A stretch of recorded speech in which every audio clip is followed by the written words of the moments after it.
गुरुदेव सदाशिवः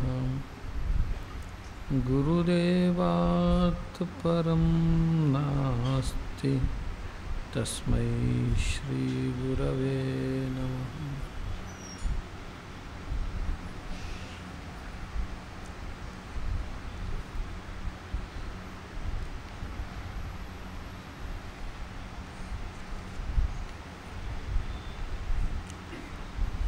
कैवल्योपनिषद।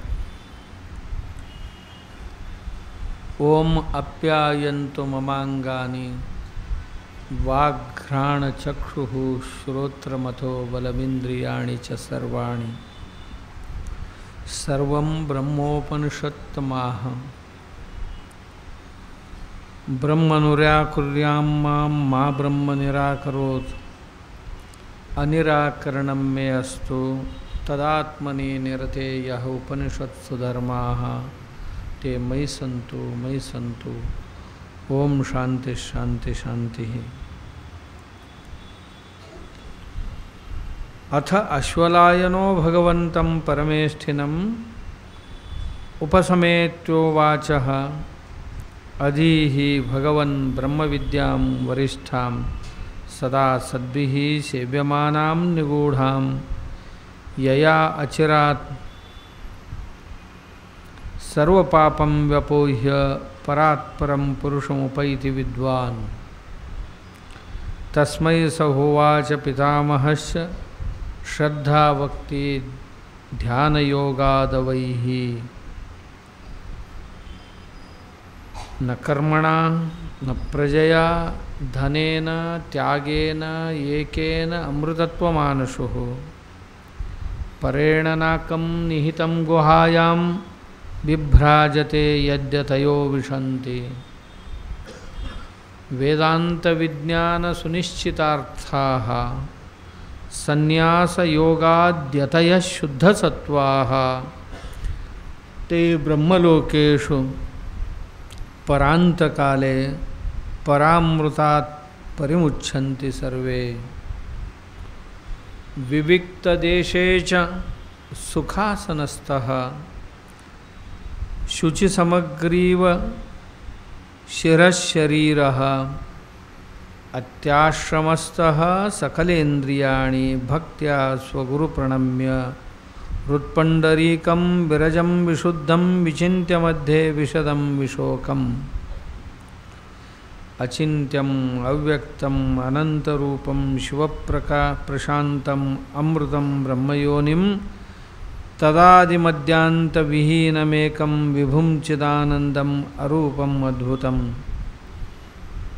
उमासहायं परमेश्वरं प्रभुं त्रिलोचनं नीलकण्ठं प्रशान्तं ध्यात्वा मुनिर्गच्छति भूतयोनिं समस्तसाक्षिं तमसः परस्तात् स ब्रह्मा स शिवः स इन्द्रः सो अक्षरः परमः विराट् स एव विष्णुः स प्राणः स कालः अग्निः स चन्द्रमाः स एव यद्भूतं यच्च भव्यं सनातनं ज्ञात्वा तं मृत्युमत्येति ध्यानं नान्यः पन्था विमुक्तये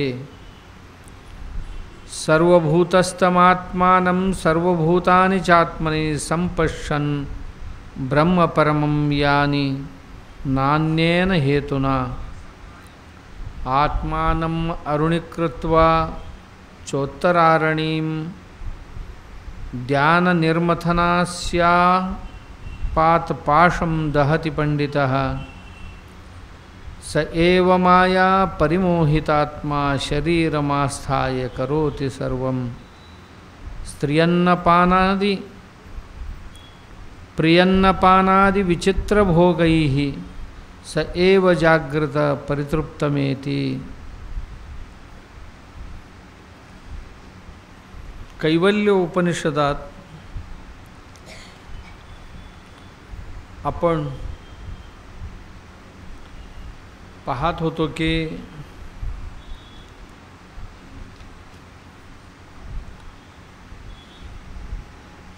महर्षी अश्वलायन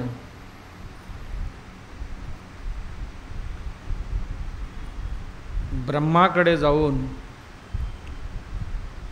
प्रार्थना करतायत.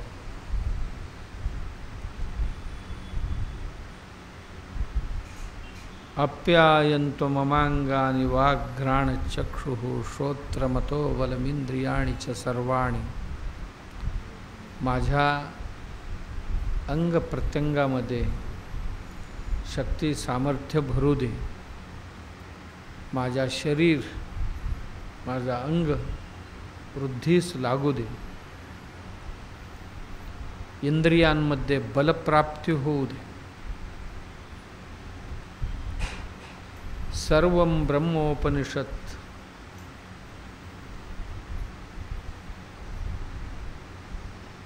सर्व उपनिषत् जे आहे हे ब्रह्मरूपच आहे. आणि या उपनिषदांच्या अध्ययन करणाऱ्यांना ब्रह्मप्राप्तीच होते.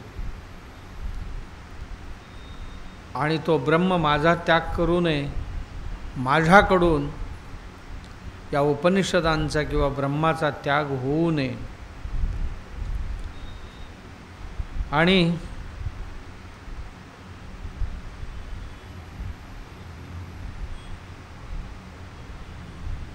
उपनिषदामध्ये किंवा ब्रह्म जाणण्यामध्ये तल्लीन असणाऱ्या माझा कल्याण होऊ दे. उपनिषद धर्माची मला प्राप्ती होऊ दे. अर्थात उपनिषदेला अभिप्रेत असणारा ब्रह्मज्ञान मला प्राप्त होऊ द्या असा प्रार्थना करतो. करून अथ अश्वलायनो भगवन्तं परमेष्ठिनं उपसमेत्य उवाच. अश्वलायन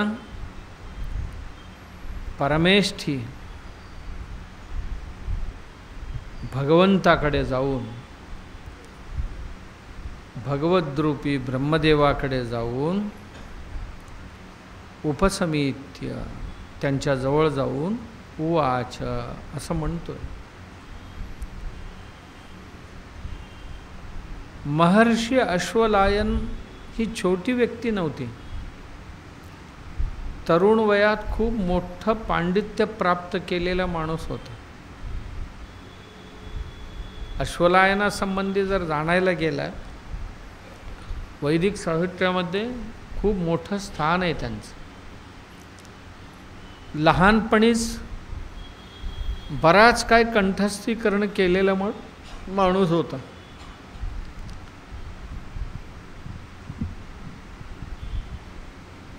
पद्य गद्य साहित्य रचना करण्याची क्षमता त्यांच्याकडे होती. मोठे विद्वान होते. अनेको विद्यांची जाण त्यांना होती, परंतु ज्ञान नव्हते.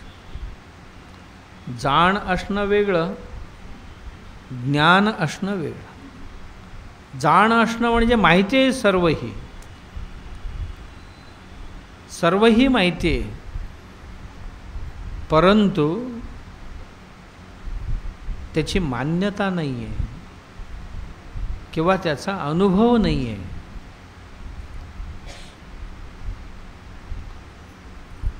ही जी लाईट लागलेली आहे,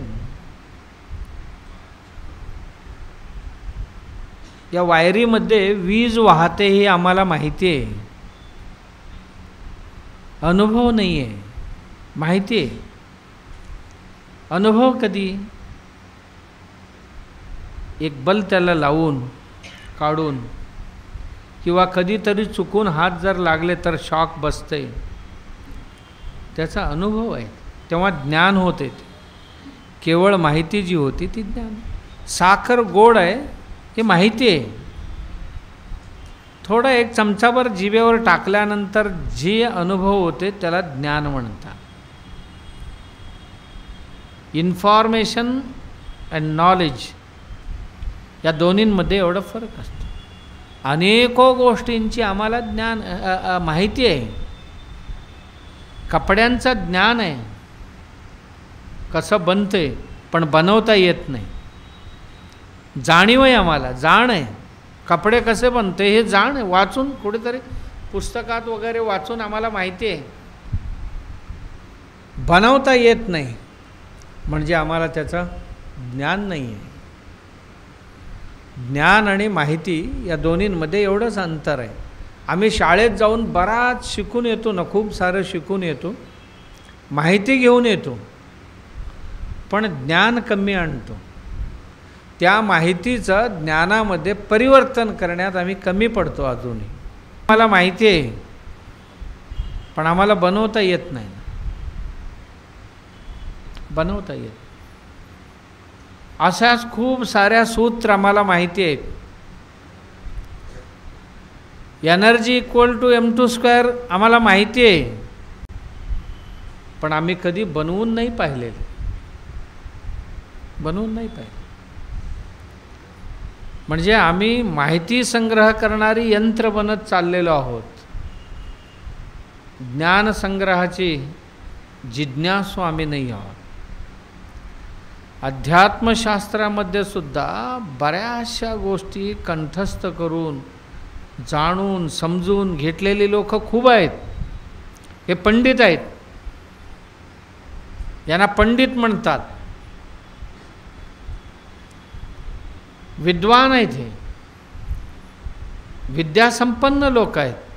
जे विद्या पुस्तकात होती मस्तकी उतरवलेली आहेत, हस्तकात अजून आलेले नाही आहे.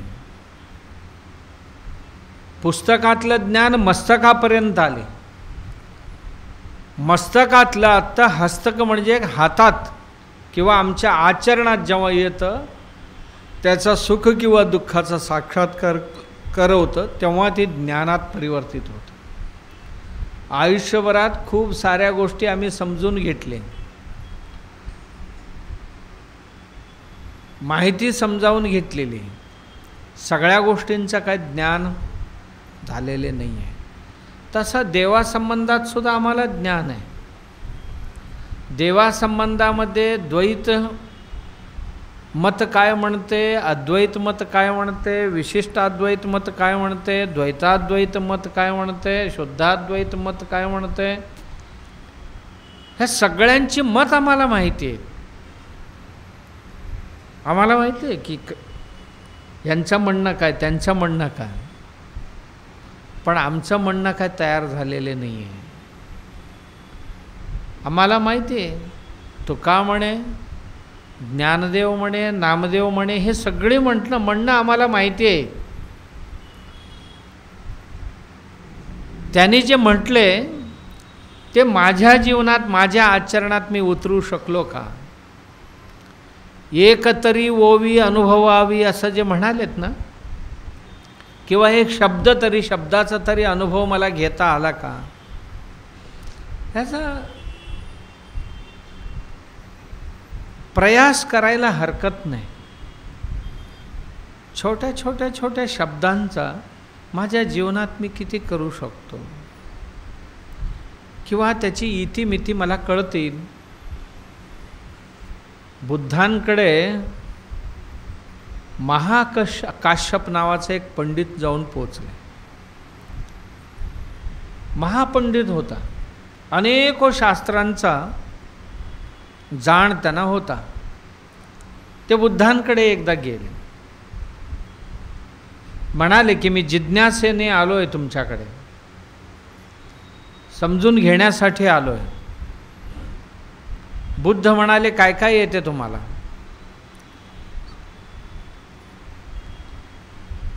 बऱ्यापैकी येते म्हणाले. मी खूप फिरलो आहे, खूप संप्रदायांमध्ये खूप अध्ययन केलेले.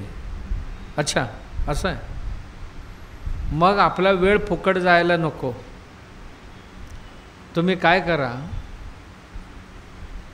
तुम्हाला जे येते ना ते मला एकदा सांगा, म्हणजे तो विषय चर्चेत निघायला नको, कारण तुम्हाला ऑलरेडी येते ते.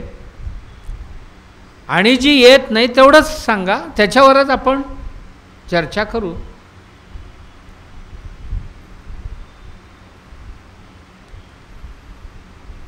शक्य असेल तर सांगा मला, तुम्हाला काय काय माहिती आहे सांगा.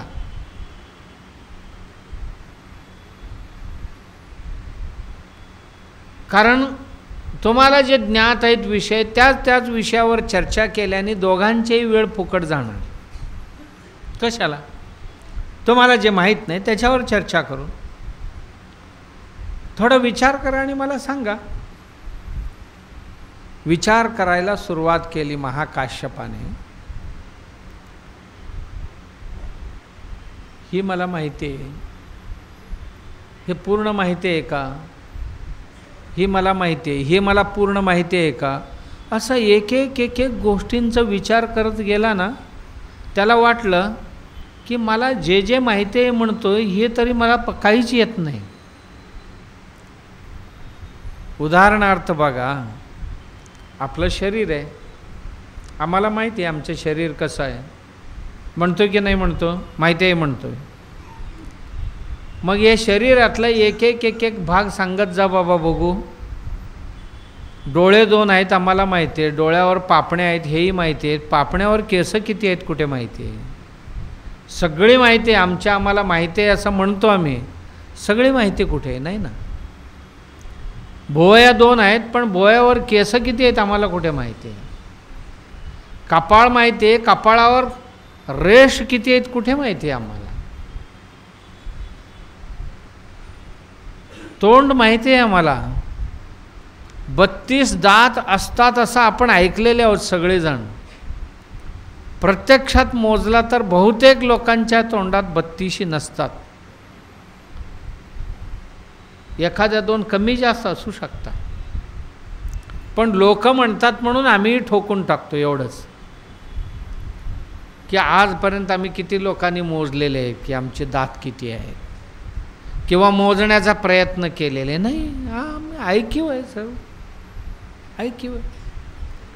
असा बऱ्याच गोष्टींची ज्ञान. महाकाश्यप शेवटला म्हणाला, मी काय सांगू,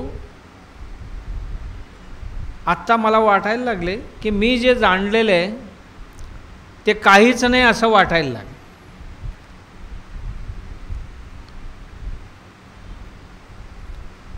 मग अज्ञानाने पूर्णतया भरलेले. हां, म्हणायला हरकत नाही. म्हणा अज्ञान छोटं नसतं. अज्ञानाच्या जितक्या खोलमध्ये जातो तितका अज्ञान मोठं होत जातो. अज्ञानात जितकं खोल उतरू नाही ना. ह्या शरीराबद्दलच बघा ना. शरीर मला माहिती आहे, शरीर समजून घेण्याकरता गेलो तर काहीच माहीत नाही. हातही माहिती आहे, डाव्या हातात काय उजव्या हातात काय माहीत नाही. आणि या हातामध्ये 5 बोट आहेत. प्रत्येक बोटासंबंधात मला कुठे ज्ञान आहे, माहिती आहे? मला माहीत नाही बोटांची. इथे शंख आहे का चक्र आहे माहीत नाही.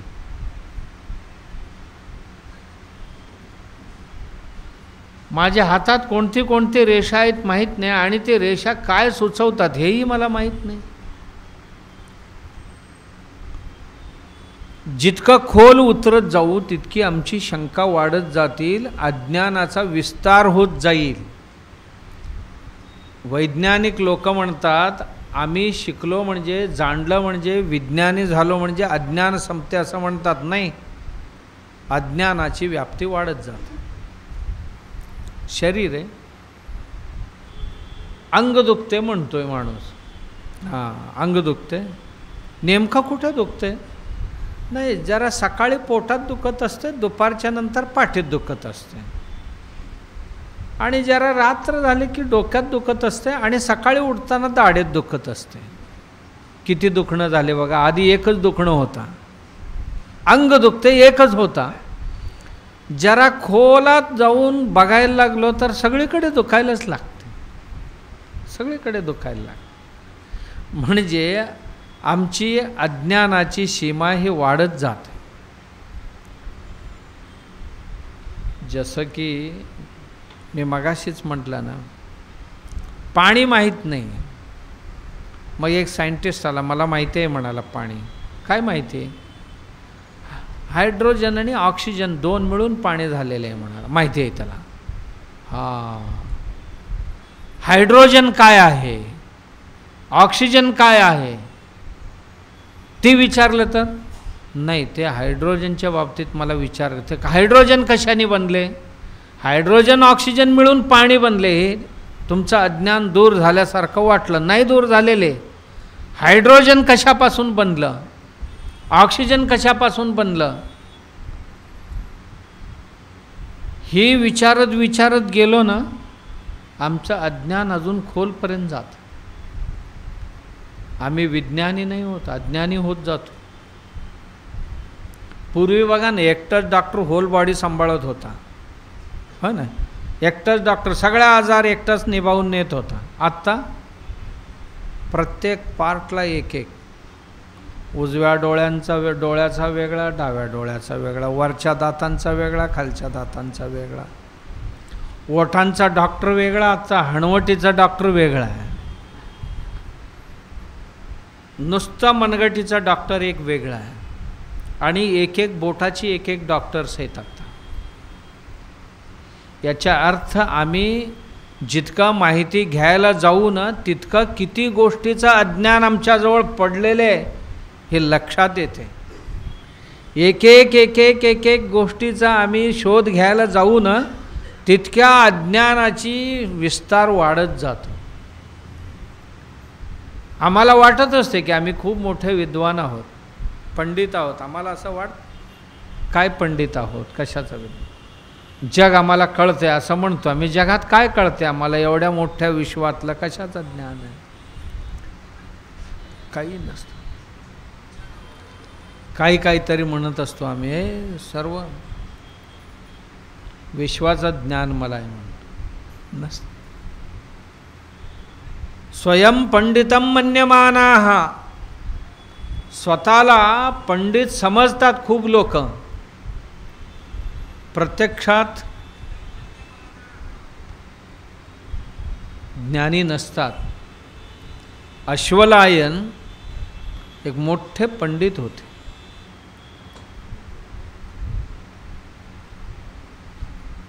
महर्षी अश्वलायन, महर्षी शब्दाचा अर्थ ज्ञानी असा होत नाही,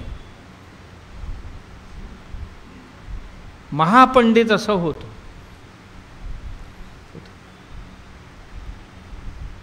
जसं महाकाश्यपाला कळलं की आपण पुरा अज्ञानी आहोत, खूप साऱ्या विषयांची माहिती एकत्रित केलेला माणूस होता. तसेच विदेशामध्ये एक महान तत्वज्ञानी होऊन गेले, गुरुजीएफ म्हणून. त्या गुरुजीएफकडे साधा माणूस होता, अगदी साधा, प्रसिद्ध नव्हते एवढे, पण ज्ञानी होते. त्यांच्याकडे एक महापंडित आला, ऑस्पेन्स्की म्हणून. ऑस्पेन्स्की गुरुजीएफकडे येण्यापूर्वी 5-25 पुस्तक लिहिलेला माणूस होता, पण जिज्ञासेपायी आला होता. येऊन गुरुजीएफकडे गेला, आणि जेव्हा गेला, गुरुजीएफ एक 10-20 माणसांसमवेत बसलेले होते झाडाखाली. आणि ऑस्पेन्स्की खूप मोठा पंडित, देश त्याला ओळखत होता, कारण त्यांची अनेक पुस्तक प्रसिद्ध झालेले होते. आणि त्या लोकांना असं वाटत असतं की आपण विशेष आहोत या जगात. कुठेही गेले तरी त्यांना मान सन्मानाची खूप मोठी अपेक्षा असते. कोणच नाही विचारलं त्यांना, इथे सगळे थर्ड क्लास लोक आहेत, आपल्या उंचीचा एकही इथे नाही या निर्णयापर्यंत येतात. त्यातले त्यात शहाणे माणसं कुठेही जातील, 4 अक्षर जादा शिकलेले, एखाद्या 2 हुद्देवरती असलेले, नोकरीत मान सन्मान पावलेले, आणि 2-4 श्लोक इकडे तिकडे कंठस्थ अधिक केलेले, त्यांना अशी अपेक्षा असते की तिथे गेल्याबरोबर आम्हाला ओळखावं कोणतरी, हो या या या या या बसा. मग त्यांनी कोणतरी जाऊन सांगावं हे अमुक अमुक आहेत, हे तमुक तमुक आहेत. असं जसं जसं त्यांचे वर्णन करतात ना, तसं तसं यांचा राक्षसी आत्मा संतुष्ट होत जात असतो. असं बऱ्याच लोकांना होते, आपल्याला नाही, बऱ्याच लोकांना होते. कुठेतरी गेलात दुसऱ्या एका संप्रदायात, एक छोटासा संप्रदाय, एक छोटीशी महाराज आहेत. मग तिथे गेल्यानंतर असं जाणार आम्ही, या या या या म्हणतात. मग गेल्यानंतर म्हणणार हे काडसिद्धेश्वर महाराजांचे भक्त आहेत. हां आम्ही काडसिद्धेश्वर महाराजांचे भक्त, असं आम्हाला वाटतं. गेला आणि कोणच नाही विचार, हे सगळे थर्ड क्लास लोक आहे, एकाला संस्कार आहे तिथे, एक जण आपल्याला विचारत नाही. यांना काय सामान्य आदरातिथ्य वगैरे तर यांच्या गुरुने काय शिकवले असेल की नसेल, असं दूषण देऊन निघून येतो. आस्पेन्स्की असाच आला होता, कोणच नाही विचार. 10-20 मिनटं बसला तिथेच, सगळे शांत बसलेले होते, ते कोणी कोणाशी बोलत नव्हते. बसला, राहवला नाही, उठला. कोणाच आपल्या परिचयसुद्धा विचारत नाही. कोण बाबा तुम्ही, कुठून आलात, का आलात, काय काम आहे तुमची, जरा बसा, काय पाणी आणू का, असं विचारायचं राहिले. कोण बोलतच नाही, बघतात एकमेकांकडे पण कोणच बोलत नाही. हे असभ्य वर्तन म्हणालाय. शेवटी स्वतःच उभा राहिला. गुरुजीएफनं म्हणाला, महाराज मी गुरुजीएफ आहे. त्यांनी ऐकून घेऊन सुद्धा नाही घेतल्यासारखंच राहिले. माझी अशी पुस्तक प्रसिद्ध झाले, तशी पुस्तक, मी मोठा व्याख्याता आहे या देशातला, या देशातला प्राईम मिनिस्टर वगैरे माझी भाषण ऐकायला येतात, असं म्हणाला तो. गुरुजीएफ त्याच्याकडे बघितलंच नाही. तुम्हाला आत्ता तरी कळलंय का मी कोण आहे, असं म्हणाला त्यांना. गुरुजीएफ एकदाच म्हणाले, तुम्ही कोण आहे हे तुम्ही एकदा तरी विचार केलाय का? म्हणजे आत्ता तरी करा, नेमकं कोण आहे तुम्ही? मी आस्पेन्स्की आहे. हो आस्पेन्स्की नेमकं ह्याच्यात कुठे राहतोय त्याचा बघून येऊन सांग ना म्हणाले. ती शब्द कानावर पडल्यानंतर आस्पेन्स्कीच्या पायाखालची वाळू सरकल्यासारखं जाणीव झालं त्यांना. मी काहीतरी चूक करतो की काय म्हणा. नाही मला माहिती. का आलाय मग तुम्ही इथे? तुमच्याबरोबर थोडा चर्चा करायला आलो आहे. कोणत्या विषया संबंधात चर्चा? एवढे मोठे ज्ञानी, एवढी पुस्तक लिहिलं आहे तुम्ही, कोणता? नाही सगळे सर्वांना कुठे येत असतात, काही काही विषय येत नसतात, त्यामुळे त्या विषयांची चर्चा करण्याकरता आलो आहे. गुरुजीएफ म्हणाले, एक काम करा, ही पेन घ्या आणि ही कागद घ्या, तुम्हाला जे जे येतं ते सर्व लिहून काढा. याच्यात जे जे येतं ते लिहून काढा, पुन्हा ते चर्चेला नको. तो पेन आणि कागद घेऊन असंच उभा राहिला. 5 मिनटं झाली, 10 मिनटं झाले. गुरुजीएफ म्हणाले, काय आठवत नाही का? एवढे वर्षांचं अध्ययन आहे तुमचं, मग पेन आणि कागद देऊन 10-15 मिनटं झाले, सुरू करा लिहायला म्हणाले. तुम्हाला जे जे येतं ते लिहून ठेवा, जे येत नाही त्या विषयांची चर्चा करू आपण. तो काहीच बोले ना, उभाच राहिला. गुरुजीएफच म्हणाले, महाशय त्या शेजारच्या खोलीत जा आणि निवांत बसा, तिथे बसून तुम्हाला जे जे आठवते ते सर्वही लिहून आणा, जा म्हणाले. गेला, जाऊन त्या खोलीत लिहायला बसला. याला जे जे विषय येतात ते लिहायला सुरुवात केला. ही विषय मला येते असं लिहिलं आहे, या विषयातलं मला काय काय माहिती आहे असं विचार करायला गेला तर काहीच माहीत नाही. तासभर विचार केला आणि शेवटी आला. कोरी कागदच त्यांच्या हातात दिला. म्हणा मला काहीच येत नाही म्हणा. म्हणजे थोडं थोडं येतं, पण त्याला येतं असं म्हणता येणार नाही. गुरुजी म्हणाला थोडं थोडं जरी येतं ना, मग जे थोडं थोडं येते त्याच्यात 2 भाग करू आपण. येत ते येत नाही असं 2 भाग करू. जे जे थोडं थोडं येते ते लिहून काढा. तेव्हा आस्पेन्स्की म्हणाला, आता माझ्या लक्षात आलं आहे की मला काहीच येत नाही आहे, पण माझा अहंकार ते अजून स्वीकारायला तयार नाही झाले. मी एक अज्ञानी आहे, मी एक मूर्ख आहे, हे स्वीकारायला माझा अंतःकरण अजून तयार नाही आहे. पण आलोय मी तुमच्याकडे समजावून घेण्याकरता. यासाठीच गुरूंकडे जाताना कितीही पंडित असो, हे पांडित्य ठेवून जावं लागतं. समिधा घेऊन गेले, एवढ्या समिधा ही प्रतीक आहे. अश्वलायन गुरु ब्रह्माकडे समिधा घेऊन गेले. समिधा हे शिष्यत्वाची प्रतीक आहे. मला काहीही येत नाही, मी निराधार. ही जे लाकूड आहे, हे लाकूड आहे ना, याचा सर्व आधार तुटलेले आहेत. समिधा आहेत ना, हे कुठल्याही झाडाला चिकटलेले नाही, कोणावरही अवलंबून नाही आहे. हे दुसरं कोण उचलले तरच फक्त उठू शकतात. याच्यासारखं माझी अवस्था आहे. माझं स्वतःचं आता काही नाही आहे. माझा काहीही उपयोग नाही. जसं समिधा हे जळणं योग्य आहे केवल आणि केवल, तसंही माझ्या शरीर मन बुद्धी तसं काहीही जिवंत नाही आहे. फक्त माझ्याकडे एक जिज्ञासा घेऊन आलोय, याचा प्रतीक आहे. जसं अर्जुन म्हणाला, शिष्यस्ते हम शादिमाम त्वाम प्रपन्नम कार्पण्य दोषः उपहत स्वभावः पृच्छामि त्वाम धर्म सम्मूढचेताः शिष्यस्ते हम शादिमाम त्वाम प्रपन्नम.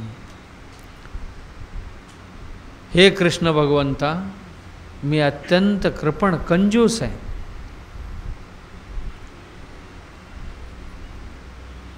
मी आजपर्यंत तुम्हाला मित्र समजत होतो, पाहुणा समजत होतो आणि काय काय समजत होतो, हे सगळे आता काढून टाकतो. शिष्यस्तेहम, मी आपला शिष्य बनलो आहे. आत्ता मी आत्ता कोणी नातेवाईक नाही आहे. मी केवल आणि केवल आपला शिष्य आहे. शिष्याचं लक्षण आहे, सर्व गर्व गळितगात्र झालेले आहे. शिष्याचं लक्षण आहे, समजून घेण्याची तीव्र इच्छा असायला पाहिजे. समजून घेईनच असा आत्मविश्वास पाहिजे. नम्रता पाहिजे, नम्रता पाहिजे. त्याबरोबरच श्रद्धा पाहिजे. हे शिष्यत्वाची लक्षण आहे. शिष्य होण्याकरता हीच लागते, बाकी कमी लागते. शिष्यस्ते हम शादिमा. अश्वलायना ब्रह्मदेवाकडे जाऊन ब्रह्माकडे म्हणतो की मी आता तयार आहे.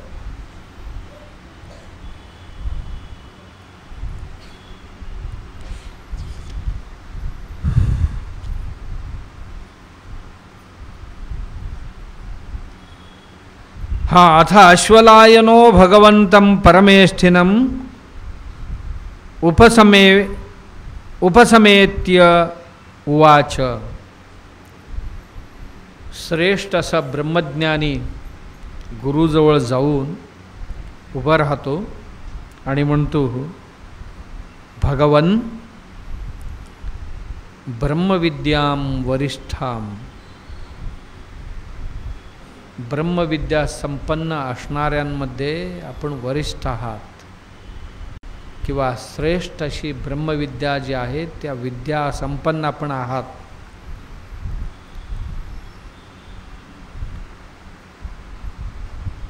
मी सदा सद्भिः सेव्यमानां निगूढाम.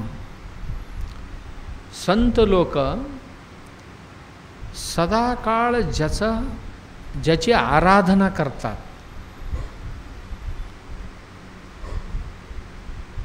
ज्या ज्ञानाची अपेक्षा ठेवतात, ज्या ज्ञान मार्गावर चालतात, संत लोक सदाकाळ जे ज्ञान मार्गावर चालतात आणि अत्यंत रहस्यमय मार्ग आहे, रहस्यमय ज्ञान आहे ब्रह्माचे, मला ते समजून घ्यायचं आहे, मला त्याच्या संबंधात आपल्याकडे समजून घ्यायचं आहे. इथे स्पष्टपणे अश्वलायन महर्षी सांगतात, मी इथे आत्ता पंडित नाही, मी ना कुठला महाशाल नाही आहे, आता मी कुठला महोपाध्याय नाही आहे, मी केवळ एक जिज्ञासू म्हणून आलो आहे. मी आपलं शरणागत आहे, आत्ता नम्रता भाव धारण करून आलाय. मी म्हटलं ना, जिज्ञासा पाहिजे,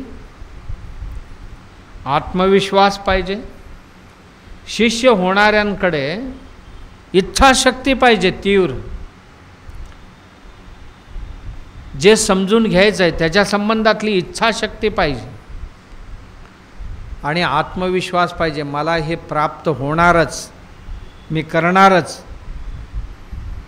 तिसरं, त्याच्याकरता नम्रता पाहिजे. काय असते ही नम्रता? नम्रता म्हणजे मृदुता,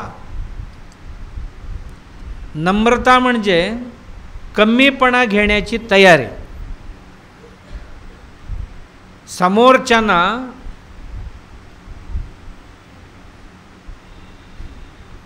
मोठं मांडण्याकरता माझी मानसिक तयारी आहे,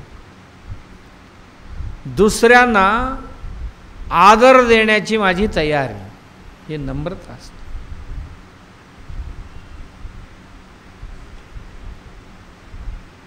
जोपर्यंत मी मानत नाही तोपर्यंत मला काही येत नाही.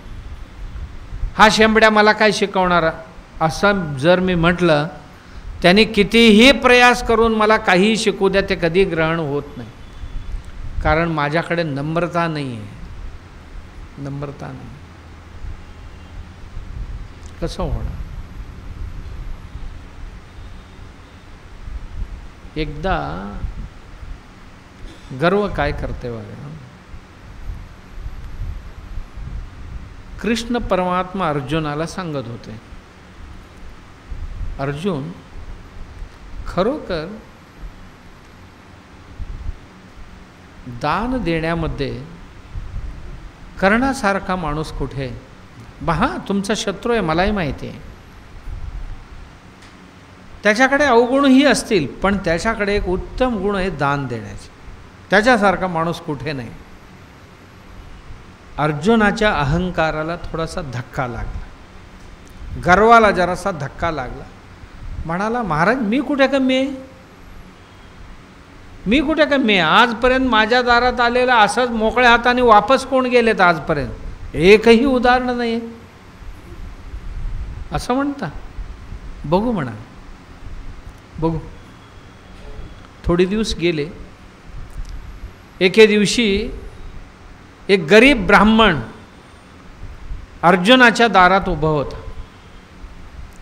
विचारला, काय पाहिजे? ब्रह्मवरेण्य काय पाहिजे तुम्हाला? माझी एक छोटीशी अपेक्षा आहे. माझी पत्नी रात्री देह ठेवली, तिने मरताना एक इच्छा प्रकट करून गेली, काही कर, माझं शरीर आहे ना चंदनाच्या लाकडामध्येच दहन करायचं. मी म्हणाला, मी गरीब ब्राह्मण कसं करू? तुम्ही कसं करणार माहीत नाही, माझ्यासाठी एवढं करायचं तुम्ही.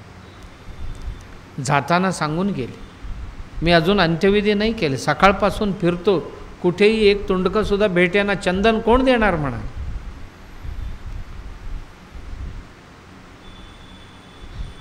ब्राह्मणदेव, तुम्ही अर्जुनाच्या दारात आलात, निश्चिंत व्हा म्हणाले. कोण आहे तिथे? मंत्री आला. ताबडतोब 20 माण चंदन याला देण्याची व्यवस्था करा. बघायला गेले, बराच वेळ शोधले. यांच्या वखारीत तरी संपलेलेच होते. गावात तरी कुठे व्यापाऱ्यांकडे उपलब्ध आहेत का, लाकडाच्या व्यापाऱ्यांकडे सगळीकडे फिरले, कुठेही एक लाकूड भेटला नाही. एक लाकूड, एक तुंड का भेटला नाही. आले आणि म्हणाले, महाराज माफ करा, चंदन कुठेही भेटत नाही आहे. आम्ही आमच्या राजप्रासादाचे, राजवाड्याच्या वखारीत बघितले, व्यापाऱ्यांकडे गावात सगळीकडे फिरून झालं, तिथेही बघितले, पण कुठेही चंदन भेटत नाही. अर्जुन म्हणाला, ब्राह्मणदेव मला माफ करा, असतं तर मी सगळीच देऊन टाकला असता. नाही मिळत, क्षमा असावी. नाराज होऊन ब्राह्मण निघून गेला. गेला तो सीधा कर्णाच्या घरी गेला. कर्णाने विचारलं, या काय अपेक्षेने आलात आपण? म्हणाले, पत्नीची अशी अशी अपेक्षा आहे, मला चंदनाची लाकूड पाहिजे. त्यांनी मंत्र्याला बोलवले, असेल तिथनं जोडणी करा आणि लाकूड यांना गोळा करून द्या, 20 माण. 2-4 तासांनी त्यांचाही मंत्री मोकळ्या हाताने आला. मोकळ्या हाताने आला आणि म्हणाला, महाराज नाही भेटत लाकूड कुठेही. बाजारात सगळीकडे फिरून आलो आम्ही, कुठेही भेटत नाही. तत्क्षण असा नजर टाकला, राजवाड्याची खांब त्यांच्या घराची चंदनाची होती, तुळई चंदनाची होती, फळी चंदनाची होती वरती. काढा म्हणाले, पाडा. राजाज्ञा. 5 मिनिटात पाडण्यात आला एक कण. एक कण पाडल्यावर किती 4 जळतील एवढी मिळाली. घेऊन जा म्हणाले. तो ब्राह्मण घेऊन गेला. अंत्यविधी उरकून आला. दुसऱ्या दिवशी तो मंदिरात आला होता. म्हणत होता, या जगात दानशूर असावं तर कर्णासारखा असावं. मी खूप बघितले, पण नदी किनाऱ्यावर, नदी तीरावर बसून कर्म करत होता. करता करता शेजार पाजाऱ्यांना सर्वांना सांगत होता, अशा कठीण परिस्थितीत सुद्धा स्वतःचा घर पाडून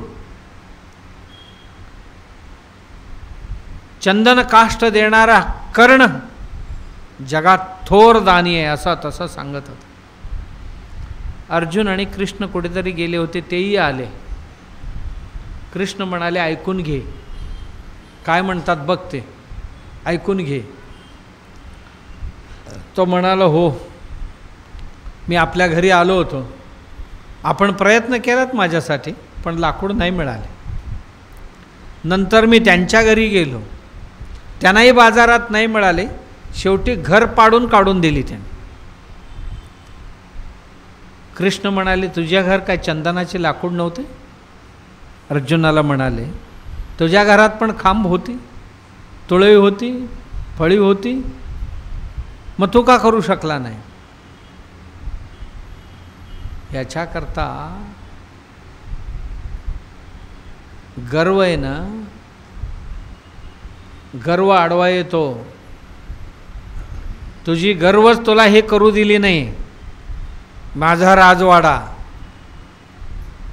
राजवाडा कसा पाडायचा? पडला तर चांगलं दिसेल का? मग राजाचा काय राहील? गर्व उपयोगाचा. म्हणून म्हणाले दान महत्त्वाचा नाही, देताना भावसुद्धा तो महत्त्वाचा असतो. सन्मानाने द्यायचा असतो, गर्वाने नाही. पुण्य कार्य करताना जर आदरभाव असेल, नम्रता असेल तर खूप मोठी शक्ती मिळते. बघा असं म्हणतात,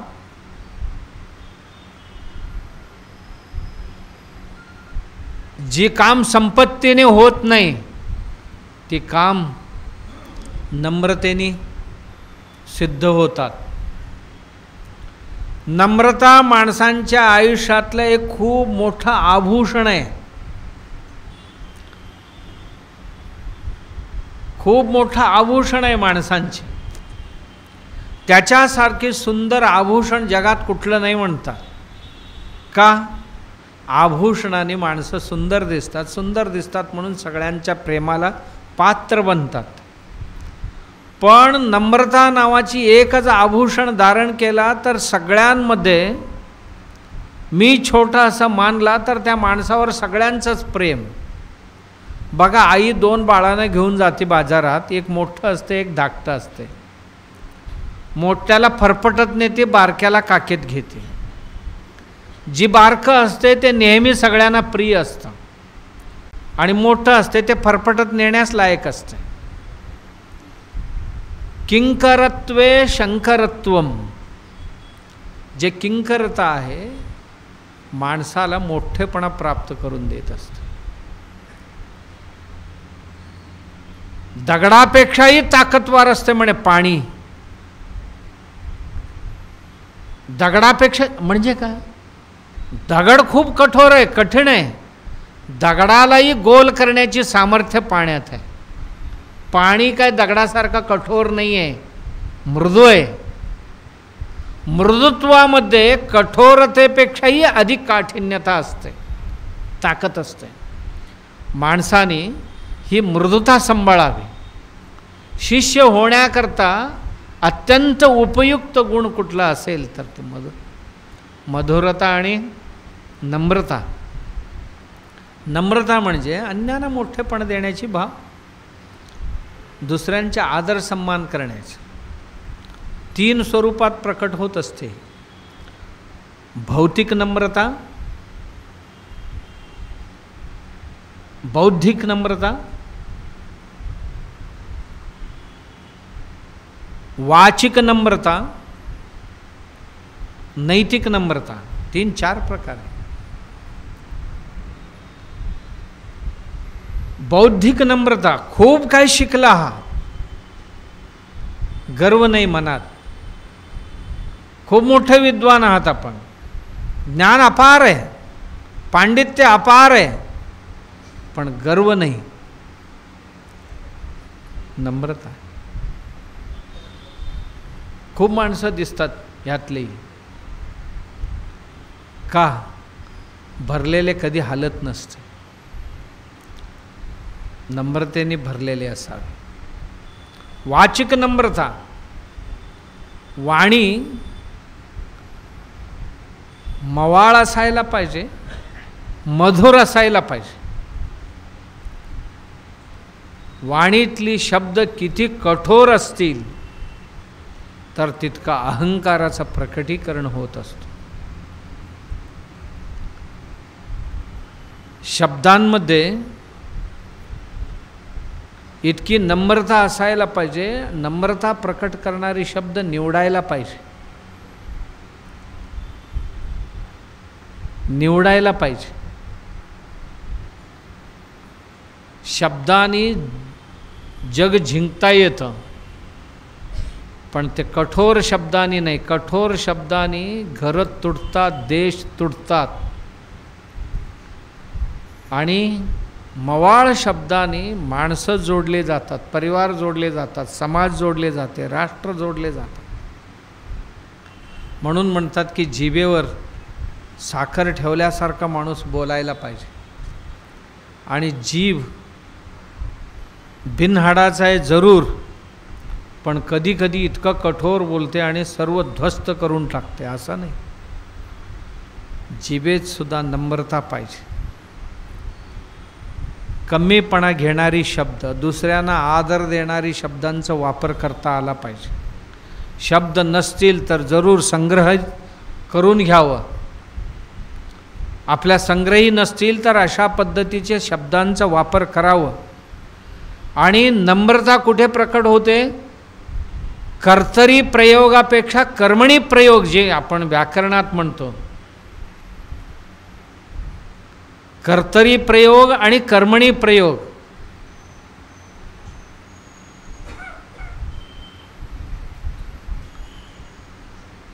श्याम दगड मारला, कर्तरी प्रयोग आहे. श्यामाकडून दगड मारला गेला. श्यामाने काय केलं? त्याच्याकडून मारला गेला, फेकला गेला. हा दगड फेकला, कर्तरी प्रयोग. कर्ता इथे प्रधान आहे. कर्मणी प्रयोगामध्ये कर्ता शून्य झाला, कर्म प्रधान बनले. त्यांच्याकडून फेकला गेला. फेकला गेला हा महत्त्वाचा, कोणाकडून हा महत्त्वाचा नाही. कर्तरी प्रयोगामध्ये कर्ता महत्त्वाचा आहे. कोण फेकला, कोण मारला, तो महत्त्वाचा आहे. म्हणून आपली भाषा शक्य असेल तर कर्मणी प्रयोग करायला आपण शिकायला पाहिजे.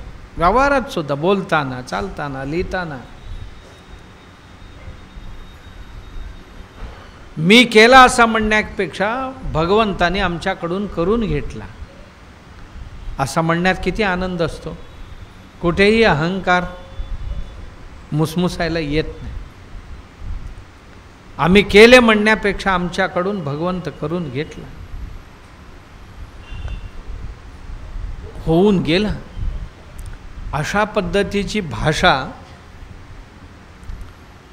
आदराची शब्दांची वापर करणं, कर्मणी प्रयोगाची वापर करणं, ही नम्रतेचे प्रकटीकरणाची भाषा आहे. तिसरा, नैतिक नम्रता जी आहे. माणसांच्या शरीरातच दिसते नम्रता. नैतिक बलसंपन्न व्यक्ती असेल, अंग प्रत्यंगामध्ये नम्रता वाहत असते.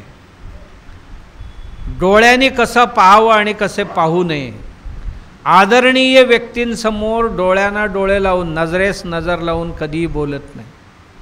नजर कधीही, गुरु, थोर, गडातले वडीलदार माणसं असतील, नजरेला नजर लावून नाही. ते आमच्याकडे पाहत असतील तर आम्ही त्यांच्या पायाकडे पाहत असतो. ही नम्रतेची भाषा आहे. जरा काय चुकलं तर जमीन उखरायचं, हळूच डोकं खाजवायचं, म्हणजे आपली चूक आपण कबूल करतो आहोत आणि माफ करा आम्हाला, अशी संज्ञा शरीर देत असते, संकेत देत असते. ही भाषा आहे, बोली भाषा आहे, शरीराची बोली भाषा आहे. आणि काहीतरी बोललं आणि आपला काहीतरी चुकत असेल तर पटकन मान खाली घालणं,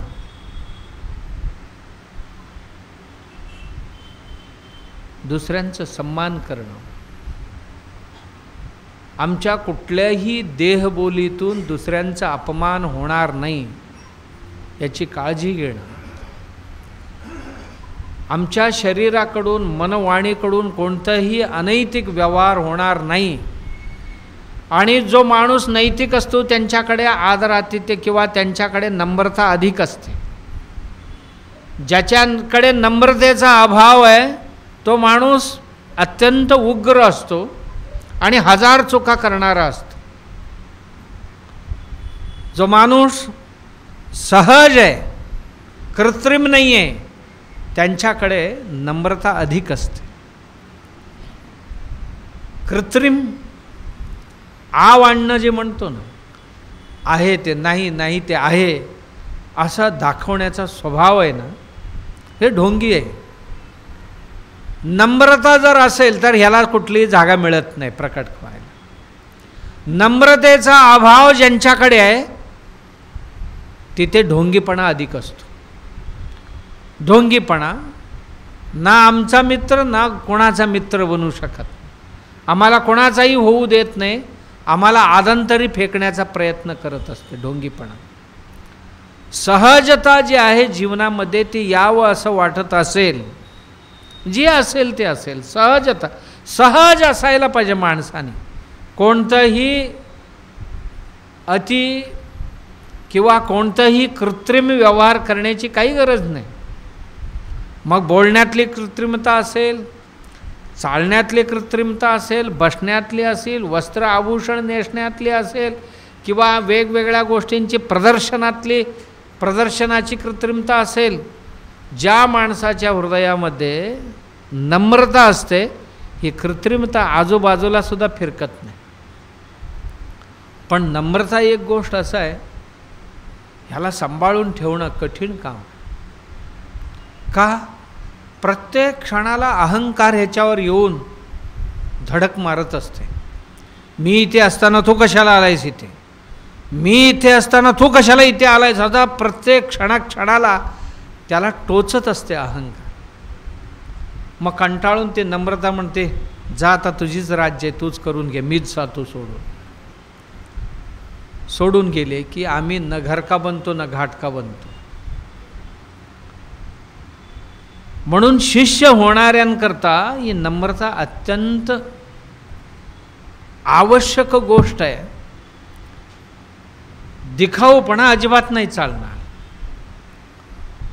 अश्वलायन विनम्र होऊन ब्रह्मदेवासमोर आलेले आहे आणि म्हणतात, मला ब्रह्मज्ञानाची अपेक्षा आहे. उपनिषदांना अभिप्रेत असणारा, ज्या उपनिषदांमध्ये सुद्धा ओतप्रोत भरलेला जो ब्रह्मज्ञान आहे, त्याच्याकरता मी आपल्या समोर स्वतःला अर्पण करतो. माझ्यावर कृपा करा, मला हे ज्ञान पाहिजे. मला आत्ता शिष्य म्हणून तुम्ही स्वीकार करा, शिष्य म्हणून स्वीकार करा. मी श्रद्धा भक्तीने आपल्याकडे आलो आहे असं म्हणतो.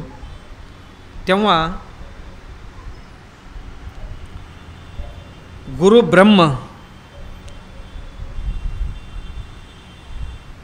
तस्मै स होवाच पितामहः श्रद्धा भक्ती ध्यान योगादवैः.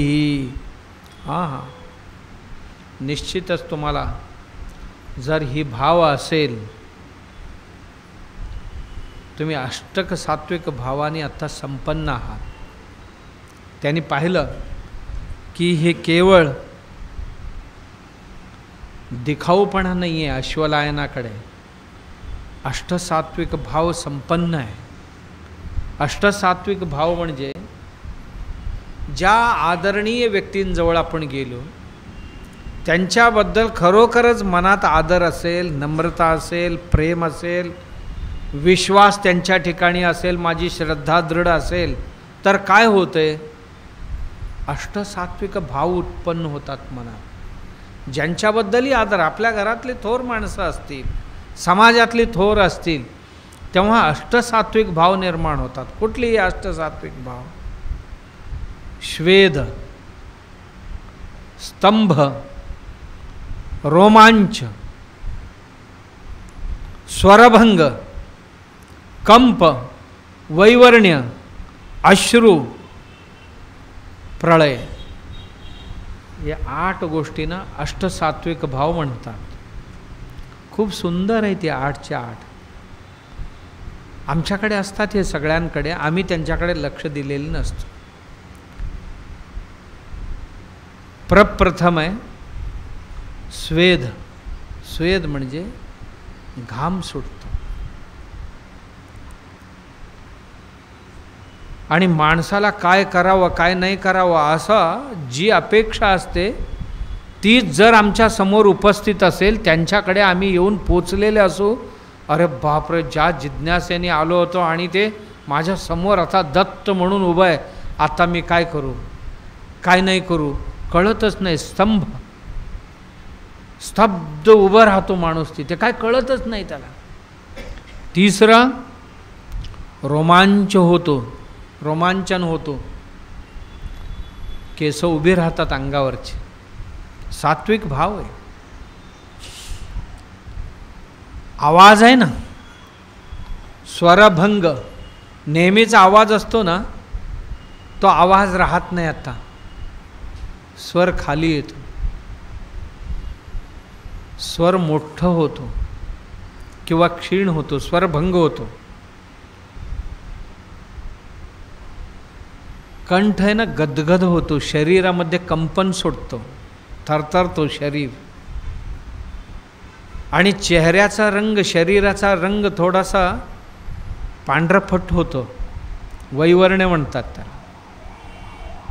न कळत डोळ्यांमध्ये अश्रू भरतात, आनंदाश्रू ते अश्रूंनी भरून जातात डोळे. आणि प्रळय म्हणजे आता मूर्छितच झालो की काय, काय सुचतच नाही. इथे ह्यांच्या समोर आता काय करावं काय नाही करावं हे सुचतच नाही, अशी एक अवस्था प्राप्त होते. जी आमची मनात असते ती जर आपल्या समोर उभी राहिली, ही अष्टसात्विक भाव मनात उभी राहतात किंवा आपल्या ठिकाणी प्रकट होतात. हे सुंदर आहेत 8चे 8. आणि हे भाव संपन्न होऊन ब्रह्माजवळ महर्षी अश्वलायन हात जोडून उभे आहेत आणि म्हणतात, मला ब्रह्मविद्येची जिज्ञासा आहे. यापूर्वी खूप लोकांनी हे ब्रह्मविद्या संपादन करण्याकरता खूप धडपडलेले आहे आणि त्याच मार्गावर चालण्याची माझी पण इच्छा आहे. तो म्हणतोय ना, अनेको संत लोक ज्या मार्गाने गेलेले आहेत. दुसरं म्हणतो, ही रहस्यविद्या आहे, अत्यंत रहस्य गुप्त विद्या आहे. ही विद्या मला समजून घ्यायचं आहे आणि मला समजवावं अशी प्रार्थना करतो. प्रार्थना केल्यानंतर गुरु सांगतात त्याला, हा भक्ती, ज्ञान, श्रद्धा, भक्ती, ज्ञान, योगादवैही हा मिळू शकतात. श्रद्धा, भक्ती, ध्यान आणि योग यांना हे शक्य आहे. तू जे ब्रह्मज्ञानाची अपेक्षा करतोयस ना, हे ब्रह्मज्ञान मिळते कशाने? भक्तीने, श्रद्धेने, ध्यानाने आणि योगाने. 4 उपासना त्याला एका वाक्यात सांगून टाकले. पुढे त्याचं विवरण होत जाणार. ही भांडवल आपल्याकडे जमवायला सुरू करा अशीच जणू काही संकेत देतात अश्वलायनानं. तो मोठा पंडित माणूस, तो भरपूर पांडित्य घेऊन आलाय. त्याला आत्ता सांगतात, तू आत्ता भक्तीला सुरू कर. पंडित लोकांना भक्ती करणे म्हणजे अत्यंत तुच्छ, अत्यंत कनिष्ठ. अरे भजन करणं अनपढ लोकांनी करायचं, आरती करणं आपल्यासारख्यांचं काम नव्हे ते. आम्ही ज्ञानी पंडित लोक असं समजणाऱ्यांना आल्या आल्याबरोबर आता ब्रह्मदेव काय म्हणतोय? श्रद्धा, भक्ती, ध्यान आणि योग 4 गोष्टी तुमच्याकडे असतील तर ब्रह्मज्ञान मिळणार. 4 गोष्टींची भेजणी करायला सुरू करा म्हणतात. मग त्यावर अश्वलायन त्यांना काय प्रश्न विचारतात ते आता आपण उद्या बघू. राजाधिराज